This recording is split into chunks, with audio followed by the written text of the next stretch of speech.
오늘 전도서 11장 시작을 합니다. 이제 전도서도 이제 거의 끝나가고 있습니다. 오늘 1절부터 6절까지 볼 텐데, 먼저 1절과 2절 말씀 보겠습니다. 너는 내 떡을 물 위에 던져라. 여러 날 후에도 도로 찾으리라. 7에게나 8에게 나누어 줄지어다. 무슨 재앙이 땅에 임할지는 내가 알지 못함이니라. 자, 좀 이상한 구절이죠. 무슨 얘기하는지 처음 보는 사람들은 아마 잘 모르실 거예요. 일반적으로 떡을 물 위에 던진다 하는 것은 뭘 의미하냐면 구제를 상징합니다. 그렇게들 해석을 해요. 그러니까 우리는 이 무슨 소리냐, 구제할 때 먹는 음식을 물 위에 던지듯이 또 7사람이나 8사람에게 나눠주듯이 후하게 하라, 이런 의미를 가지고 있다 그래요. 성경이 구제에 대해서 흩어 구제한다 이렇게 표현하거든요. 시편이나 잠언에 보면 그런 말들이 나오죠. 즉, 인색한 마음으로 하지 말고 너그럽게 하라 하는 그런 표현이에요. 움켜쥐고 있지 말고 뿌리듯이 다 나눠주라. 물 위에 던지듯이 하라.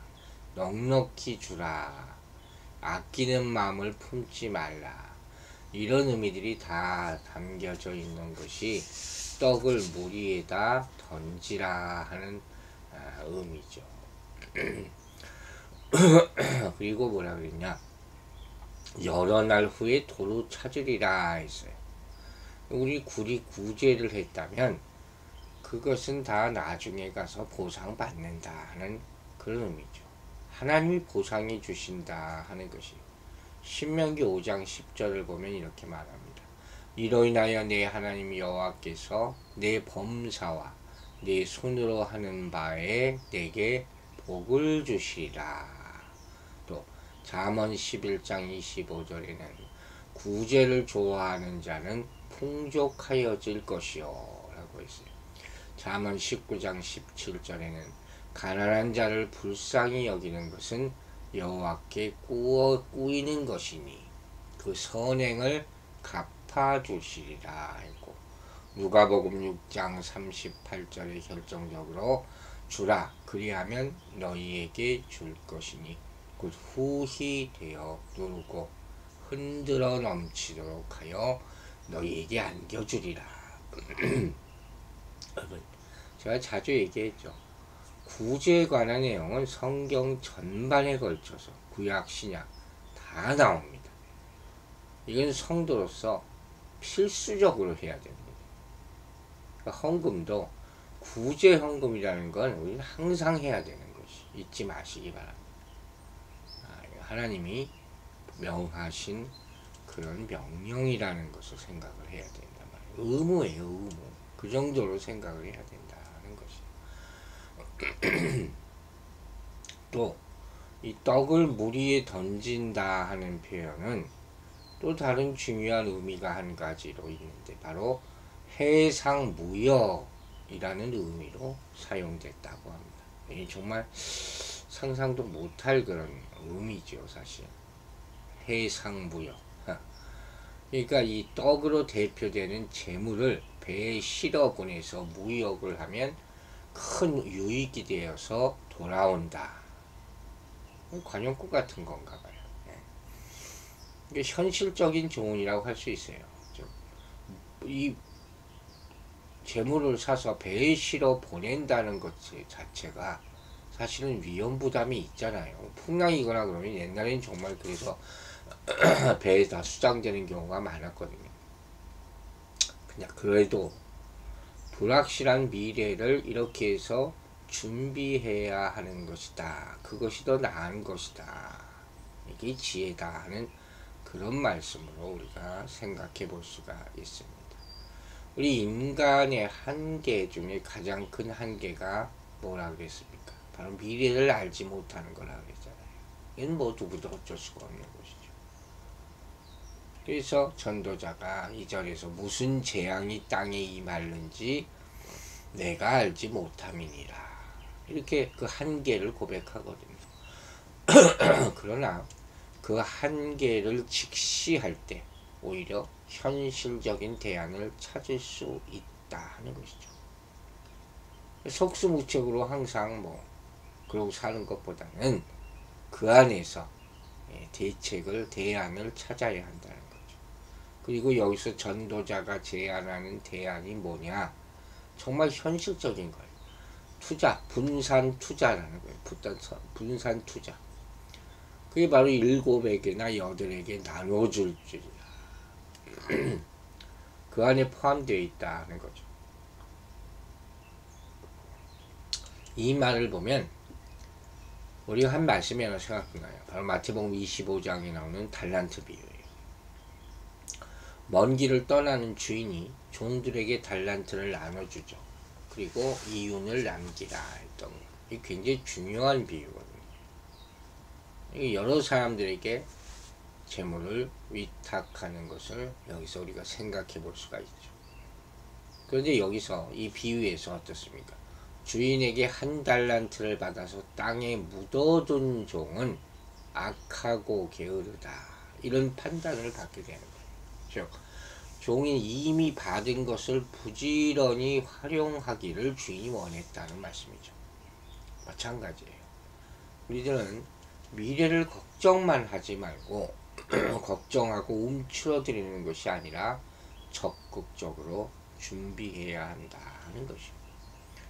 사람들은 불확실한 미래로 인하여 항상 불안을 느낍니다. 그러면서 사실 아무것도 못해요.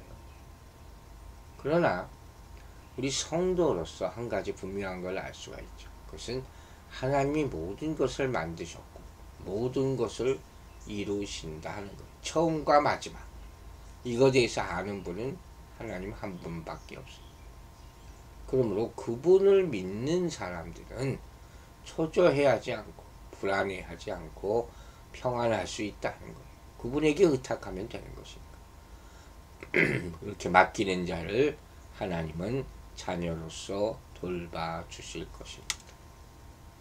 여러분, 우리는 어떤 재앙이 임할지 어떤 축복이 임할지 다 몰라요. 그러나 그걸 가지고 움켜쥐고만 있으면 안 되는 거예요. 그래서 자꾸 나누라는 거예요. 그것이 나에게 누군가 받은 사람을 통해서 나에게 복으로 돌아올 수도 있다 하는 것이죠. 또 움켜쥐고 있는 것이 나중에 도적질을 당하거나 사고로 말하여 잃는 것이 더 많을 수도 있다 하는 것입니다. 이 결정적으로 마태복음 6장 19절에서 이렇게 말씀하셨어요. 너희를 위하여 보물을 땅에 쌓아두지 말라. 거기는 좀과 동록이 해하며 도적이 구멍을 뚫고 도적질하느니라.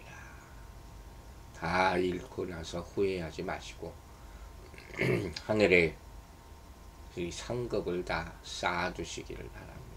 나누라 했어요. 이제 3절부터 5절 말씀 보겠습니다.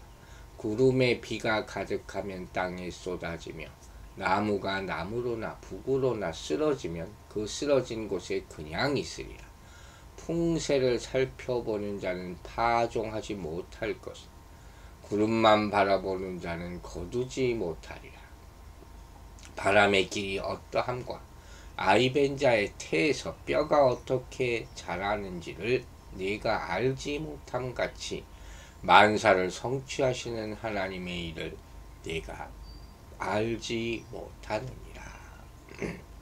참 이 전도서를 무슨 계속 읽다 보면 무슨 도사가 될 것 같아요. 그만큼 인생에 대해서 그 깊이를 알게 된다는 것이죠. 오늘 본문 보면 이 구절은 자연의 원리를 얘기하는 거예요. 먼저 구름에 비가 가득하면 땅에 쏟아진다. 이해가 가지. 이건 필연성의 원리라는 것이죠. 하늘에 구름이 떠 있는 거 보면 비가 오려나 하고 구름이 많아지고 시꺼매지면 이제 비가 오기 시작하는 거죠. 이렇게 자연계는 하나님이 세우신 이 필연적인 원리에 따라 움직입니다. 우리가 예측 가능해요. 두 번째는 나무가 어느 방향으로 쓰러지건 그대로 있다. 이건 임의성의 원리라는 거예요. 임의대로, 즉 예측할 수 없는 자연의 세계를 보여주는 것이죠.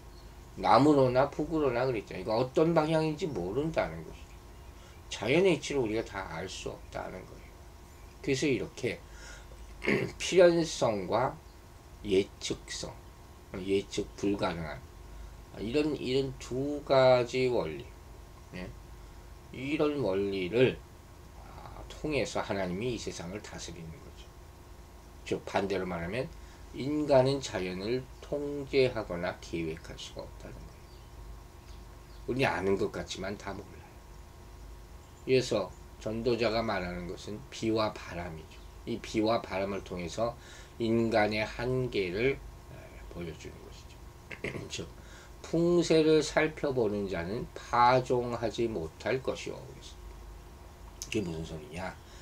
자연을 우리는 예측한다고 생각을 해요. 농부들도 그러겠죠. 바람이 없는 완벽한 날을 기다려야지, 또 기다려야지 이러고 있다가는 결국 파종시키를 놓친다는 듯이 이런 사람들이 있어요. 완벽한 때, 자기 생각에. 그런 때는 없습니다. 구름만 바라보는 자는 거두지 못하리라. 이 말도 마찬가지죠. 구름을 보면서 비가 올날 안 올날을 예측해서 추수하려다 하다가 때를 놓친다는 거예요. 자연을 예측해서 씨를 뿌리고 추수하는 것은 지혜로운 것이죠. 예측할 수만 있다면 어느 정도는 예측할 수 있겠죠. 그러나 다 정확하게 알 수는 없는 거예요.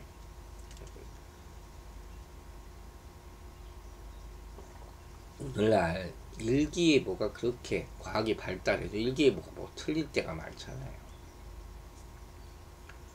지진을 예측합니까? 무슨 토네이도를 예측을 합니까? 이 자연이 그런 거란 말이에요. 알 수가 없다는 거예요. 그러나 그럼에도 불구하고 우리에게 주어진 것을 하라는 거예요. 여기 포커스가 있는 거예요. 세상에 보면 이렇게 불안해서 아무것도 못하는 사람도 있어요. 이건 이것 대해서 못하고 이건 저래서 못하고 꽉 쥐고만 있는 거죠. 그러나 때로는 인생을 살 때 적극적으로 위험 부담을 안고 시작해보는 것이 필요할 때가 있어요. 그게 불확실한 미래를 준비하는 지혜가 될 수가 있단 말이에요. 이러야 될 때는 해야 되는 거예요. 써야 될 때는 써야 되는 거예요. 그냥 흘러가는 자연을 바라보면서 좋은 날만을 기다리는 것. 누가 도와주겠지. 하늘이 도와주겠지. 그건 아니죠. 그건 아무것도 하지 못해. 아무것도 심지 못하고 거두지 못하게 된다는 것이죠. 그래서 어느 정도 위험이 있어도 그것을 감수하면서 일을 해야 된다는 거죠. 자신이 계획한 대로 모든 환경이 완벽히 들어맞기만을 기다리지 말고 힘써 일하면서 불확실한 미래를 대비해야 한다. 무엇보다도 창조주 하나님을 기억하고 그분의 음성을 듣기를 구해야 된다.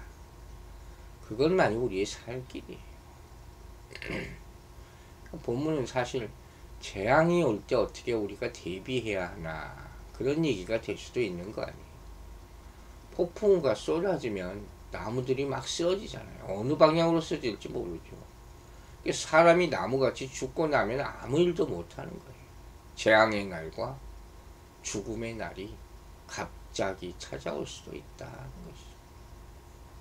그때는 가지고 있는 것 아무 소용없습니다. 더 이상 선을 행하려 해도 이미 늦어요. 늦는다는 기회도 없어요. 그러므로 이 말씀인즉슨 이런 재앙을 갑자기 당하기 전에 우리의 생명이 있는 동안에 선을 행하고 살라는 거예요. 베풀라, 나누라. 잠언 3장 27절이 이렇게 얘기합니다. 내 손이 선을 베풀 힘이 있거든 마땅히 받을 자에게 베풀기를 아끼지 말라 그랬어요. 우리 처음에 구제라는 얘기를 시작하지 않았습니까? 갈라디아서 6장 10절. 그러므로 우리는 기회 있는 대로 모든 이에게 착한 일을 하되 더욱 믿음의 가정들에게 할지니라. 주변 사람을 돌보시기 바랍니다.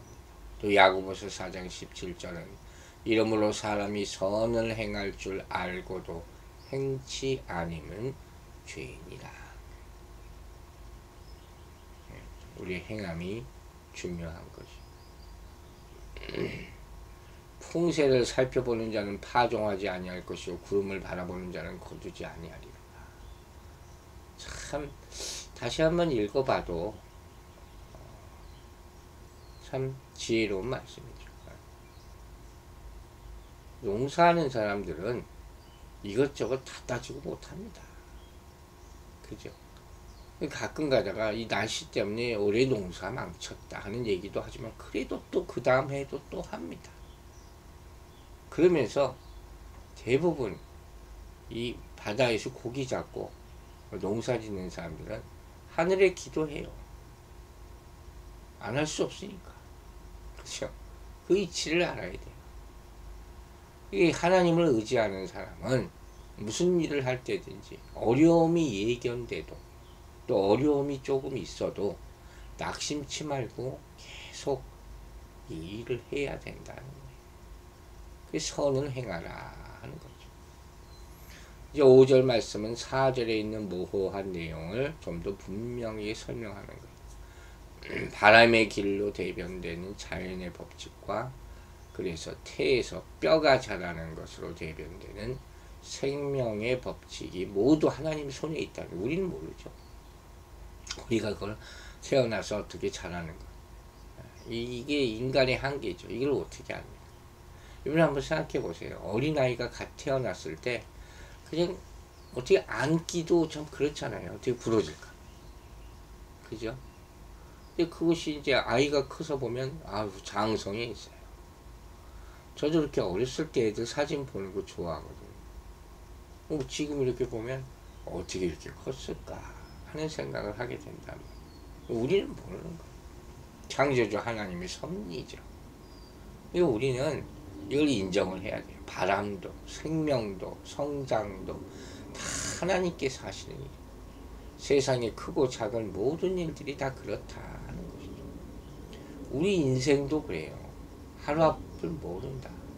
그 대표적으로 볼 수 있는 성경 내용이 바로 요셉의 스토리 아닙니까?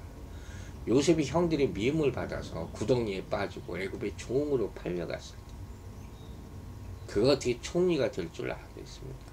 그러나 하나님께서 그의 기이한 섭리 가운데 하나님의 뜻을 이루시지 않습니다. 이런 일들을 기억하라 하는 것이죠. 6절 하나 더 볼게요. 너는 아침에 씨를 뿌리고 저녁에도 손을 놓지 말라. 이것이 잘 될는지 저것이 잘 될는지 혹 둘이 다 잘 될는지 알지 못함이니라. 여기에도 미래를 준비하며 살아가는 삶의 원리가 나타나 있죠. 1절과 2절이 외적인 요소와 관련된 것이라면 이 구절은 내적인 마음 자세에 대해서 얘기하는 거겠죠. 즉 자연과 미래를 알 수 없는 인간이 미래를 준비하는 방법은 아침에 씨 뿌리고 저녁에도 손을 쉬지 않는 것이다. 우리 할 일을 다 근면 성실하게 하는 거예요. 그리고 하나님께 맡겨야죠. 이 사람이 4절에 나오는 이거 때를 기다리며 아무것도 하지 않는 사람과 같을 수가 없죠.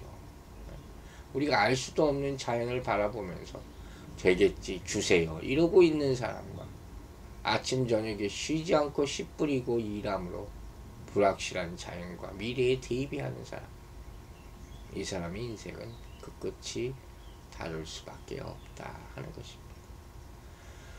여러분, 농부가 씨를 심고 물을 주지만 자라게 하시는 사람은 하나님이시다 했어요. 구원, 성화 다 마찬가지입니다.